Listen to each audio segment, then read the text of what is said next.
स्वागत है आपका नामधारी मीडिया इंडिया पे। मैं आज संगीत सम्मेलन पर श्री तन्मय जी हमारे साथ हैं, जो कि मैंने पहले एक दो जो हमारे संगीत सम्मेलन हुए कवर किए हैं उस पे भी इनसे मुलाकात हुई है। तो सर आप रोशनी डालिए कि ये जैसे लड़ी आगे बढ़ती जा रही है इस पे। जी, ये मेरा चौथा साल होगा, चौथा पाँचवा साल की मैं लगातार आ रहा हूँ। सद्गुरु जी की कृपा से मुझे ऐसा लगता है कि यहाँ पे ऐसा एक भी आर्टिस्ट नहीं कि जो यहाँ पे आके अपनी सेवा हाज़िरी नहीं दी हो। तो ये बहुत ही तारीफ़ काबिल है, क्योंकि भैणी साहब ऐसे बहुत सारे आर्टिस्ट हैं कि जो शायद बाकी पंजाब की जगह में नहीं हो गए होंगे, पर भैणी साहब आए नहीं, ऐसे नहीं है। और उस वजह से अभी सालों साल ऑडियंस की मतलब जो सुनकारी है वो भी बहुत बढ़ रही है। मतलब कांसेन तैयार हो रहे हैं यहाँ पे, तो ये हर साल देखने को मिल रहा है। और जैसे जैसे कांसेन बढ़ते हैं तो आर्टिस्ट को भी परफॉर्म करने में बहुत मज़ा आता है।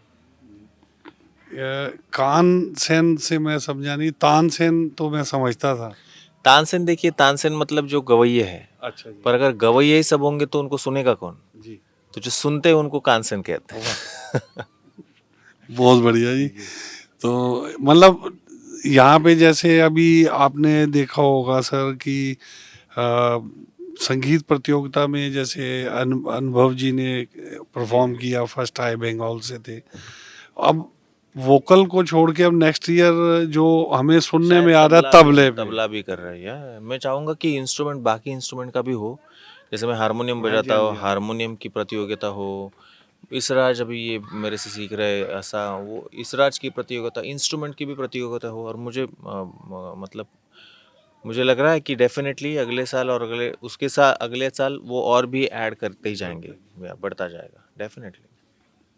जी तन्मय जी, मैं इतना संगीत का जानकार नहीं हूँ, लेकिन मैं हारमोनियम को ये सोचता था कि एक सपोर्टिंग साज है, बट जब आप बजाते हैं तो पता लगता है कि नहीं भाई ये बहुत कुछ है।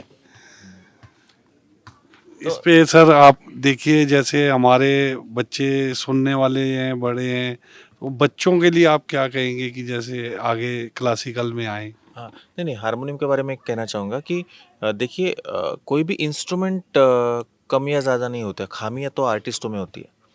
जैसे संतूर पहले फोक इंस्ट्रूमेंट था, पर पंडित शिव कुमार शर्मा जी ने उसको एज अ सोलो इंस्ट्रूमेंट लाया। जी। तो मतलब उस वो क्वालिटीज़ तो इंस्ट्रूमेंट में होती है, सिर्फ जी। उस पर प्रकाश डालने की ज़रूरत होती है, जरूरत तो उस हिसाब से आता है। और रागदारी संगीत के बारे में मैं कहूँगा कि डेफिनेटली पंजाब में तो बहुत सारा, नामदारी कम्युनिटी में भी तो शबद और ये सब चीज़ें वो तो रागदारी संगीत में ही है। जी। यस।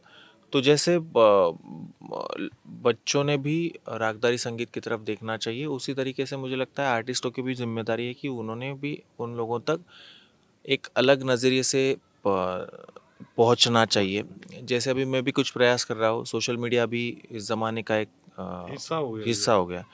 तो हम उसके हिसाब से, उसके माध्यम से कैसे यंग जनरेशन तक पहुंच सकते हैं, उनको कैसे इसमें ला सकते हैं, ये आर्टिस्ट और दोनों ने सोचने की बात है डेफिनेटली।